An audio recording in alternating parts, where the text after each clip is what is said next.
नमस्कार, आप देख रहे हैं एनएमएफ न्यूज और मैं हूं आपके साथ श्रावणी पटनायक।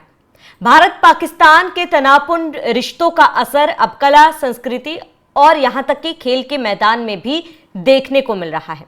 ऐसा हम इसीलिए कह रहे हैं क्योंकि ताजा उदाहरण जो है दुबई से सामने आया है। दरअसल दुबई में जल्द ही एक कॉन्सर्ट होने वाला है। 31 अगस्त को ये कॉन्सर्ट होना है और इसमें आपको बता दें भारतीय सिंगर जावेद अली को न्योता दिया गया। लेकिन ये पूरा कॉन्सर्ट विवादों में तब आया जब ये पता चला कि इस कॉन्सर्ट में पाकिस्तान के कलाकार भी शामिल हो रहे हैं और जावेद अली को एक ही मंच पर यानी पाकिस्तानी कलाकारों के साथ एक ही मंच साझा करनी है, जिसके बाद इसको लेकर कई तरीके के सवाल उठने लगे, विरोध होने लगा और इसकी निंदा भी होने लगी। हालांकि अब जावेद अली ने इस कॉन्सर्ट में जाने से मना कर दिया है और इसके साथ ही उन्होंने एक गलतफहमी इस पूरे कॉन्सर्ट को लेकर जो थी उसको भी क्लियर किया है। लेकिन आपको बता दें कि जैसे ही इस कॉन्सर्ट को लेकर जानकारी मिली, FWICE ने इसको लेकर विरोध किया। उन्होंने कहा कि पाकिस्तानी कलाकारों के साथ एक मंच साझा करना भारतीय सरकार की तरफ से जो नियम बनाए गए हैं उसका उल्लंघन है और इसके साथ ही हमारे शहीदों के बलिदान का एक तरीके से ये अपमान भी है। ऐसे में ये बर्दाश्त नहीं किया जाएगा और इसके साथ ही जावेद अली को ये कहा गया कि वो ये कॉन्सर्ट में जाने से मना कर दे वरना उनके खिलाफ सख्त एक्शन लिया जाएगा। अब ये कॉन्सर्ट कहाँ होना था, इसमें कौन कौन शामिल होने थे और इसके साथ ही कौन कौन से कलाकार इसमें शामिल होने थे वो आपको बता देते हैं।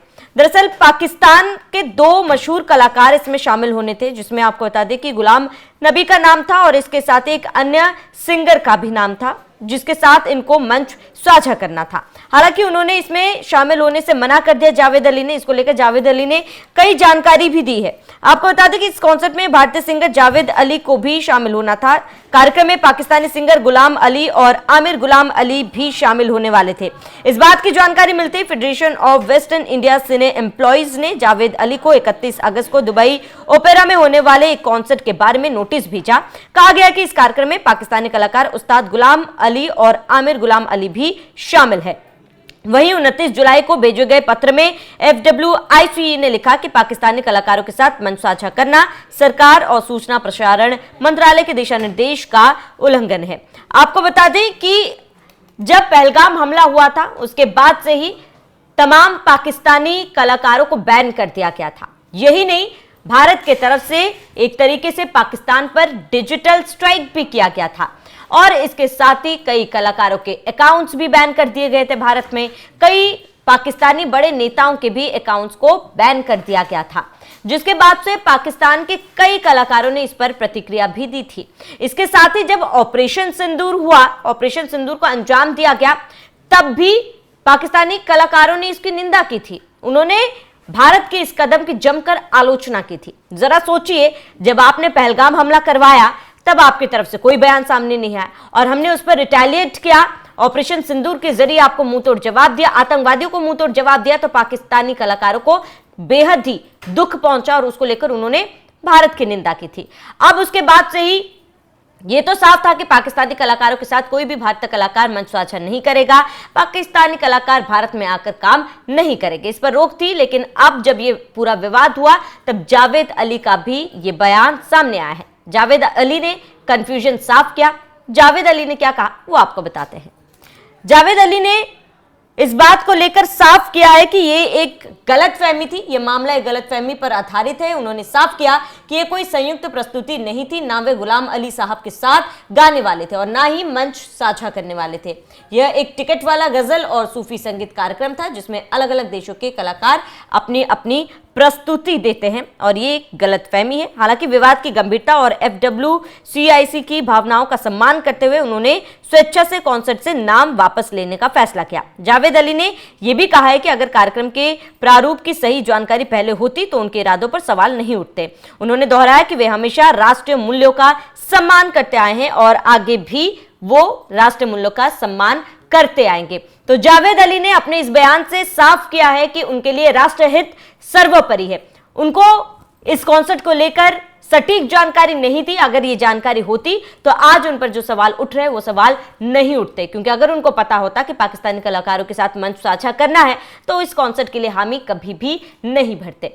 आपको बता दें कि ये कोई पहली बार नहीं है। पहलगाम हमला जब हुआ था उसके बाद से ही कई ऐसे विवाद उठे पाकिस्तानी कलाकारों के साथ काम करने को लेकर, या फिर कोई भी पाकिस्तानी कलाकार जो भारतीय फिल्म में काम किया हो उनकी फिल्म के रिलीज को लेकर। 22 अप्रैल में जो पहलगाम हमला हुआ उसके बाद ऑपरेशन सिंदूर, उसके बाद जो भी आरोप प्रत्यारोप का दौर चला और एक जो पाकिस्तान भारत के बीच रिश्ता था वो दिन प्रतिदिन खराब होते गया, जिसके बाद से ही कई ऐसे मामलों पर जो है सवाल उठे, विवाद हुआ। उनमें से कुछ मामले वो हम आपको बताते हैं। तो सबसे पहले आपको बता दें कि लगातार भारत में पाकिस्तानी कलाकारों की मौजूदगी को लेकर विवाद कोई नई बात नहीं है। हाल के महीनों में भी कई फिल्में इसी वजह की मुश्किलें फंसी हुई है। सरदार जी 3 की बात कर लेते सबसे पहले। इस पंजाबी फिल्म में पाकिस्तान की अभिनेत्री हानिया आमिर की मौजूदगी पर इतना विरोध हुआ कि भारत में रिलीज नहीं हो पाई। हालांकि विदेशों में इसे अच्छा रिस्पॉन्स मिला था। अबीर गुलाल इस फिल्म में पाकिस्तानी अभिनेता फवाद खान थे, लेकिन पहलगाम हमले के बाद भारत में इसकी रिलीज रोक दी गई। वहीं बात करते हैं पंजाब 95 की। मानवाधिकार कार्यकर्ता जसवंत सिंह खालरा की जिंदगी पर बनी इस फिल्म को सेंसर बोर्ड ने 120 से ज्यादा कट लगाने की शर्त रखी। विवाद इतना बढ़ा कि यह ना सिर्फ भारत में बल्कि किसी भी देश में रिलीज नहीं हो पाया। तो आपको बता दें कि ये वो तमाम विवाद है जिसमें पाकिस्तानी कलाकारों ने काम तो किया था लेकिन उनकी फिल्म भारत में रिलीज नहीं हुई, क्योंकि भारत का साफ संदेश है, अगर आप पीठ में छुरा घोंपोगे तो आपको सामने से जवाब दिया जाएगा, और वो जवाब जो आप कभी भी नहीं भूलोगे। बहरहाल इस पूरे मामले पर जावेद अली ने अपना रुख साफ कर दिया है। वो इस कॉन्सर्ट में नहीं जाएंगे। राष्ट्रीय सम्मान, राष्ट्रीय हित उनके लिए सर्वोपरि है और वो पाकिस्तानी कलाकारों के साथ मंच साझा नहीं करेंगे। फिलहाल आपका इस पूरे मामले पर क्या कहना है हमें कमेंट कर जरूर बताएं। साथ ही बने रहिए एनएमएफ न्यूज के साथ।